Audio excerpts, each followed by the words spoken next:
हरिओम. आज गुरुवार 2 मे 2024 शके 1946.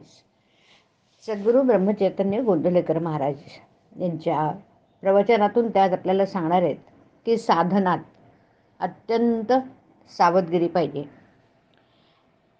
शेताची मशागत झाली, बी उत्तम पेरलं, पाऊस चांगला पडला आणि रोपही जोरानं वर आलं तरी काम झालं असं नाही. कारण जसजशी एक एक पायरी पुढे जाईल तसतशी जास्त काळजी घेण्याची गरज असते. शेत वाढलं तरी त्याचा नाश 2 कारणांनी होऊ शकतो.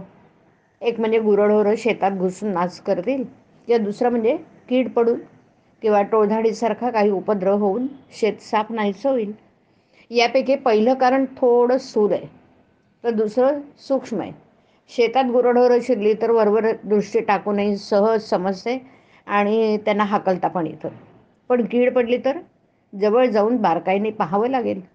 शेताला कुंपण घालून ढोरं आत शिरणार नाही असा बंदोबस्त करता येतो आणि राख, शेण, औषधं वगैरे टाकून कीड न लागेल अशी तजवीज करता येईल.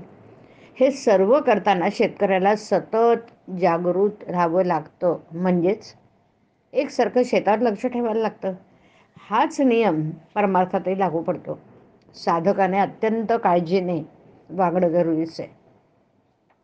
शेताचं रक्षण व्हावं म्हणून जसं कुंपण, तसं संसार हा परमार्थाला कुंपण म्हणून असावा. आता कुंपणालाच जर खतपाणी मिळालं तर कुंपणच शेत खाऊन टाकतं. तसं न होईल इतक्या बेताने संसाराला खतपाणी घालावं. शेताला कीड लागली काय हे जसं बारकाईने पाहावं लागतं ना, त्याप्रमाणे आपली वृत्ती कुठे गुंतते की काय याकडे बारकाईने लक्ष असावं. आणि अशा सावधगिरीने वागलं तर पीक हातात येईपर्यंतचं काम झालं.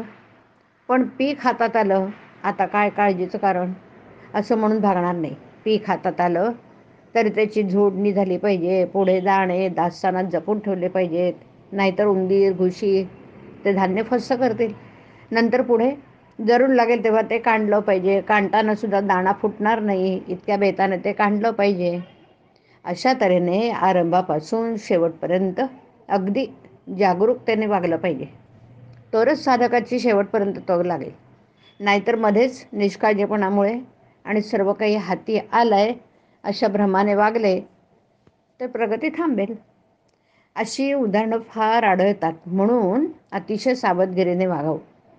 जो साधक प्रपंचामध्ये असेल त्याला प्रपंची लोकांच्या संगतीत राहावं लागणार, पण त्याने फार सांभाळून राहायला पाहिजे की नाही. आपली वृत्ती केव्हा बदलेल याचा नेम नसतो. खरोखर परमार्थ ही कठीण शिकारच आहे. शिकार अशी मारली पाहिजे की आपल्या मीपणाला मारून आपण जिवंत राहिलं पाहिजे आणि आपल्याला नको तेवढंच गळून पडलं पाहिजे. सावधानता ठेवून नाम घ्यावं, नामाची सतत धार धरावी, म्हणजे ते वृत्तीपर्यंत पोचतं. हरिओम. हरिओम तत्सत. हरिओम.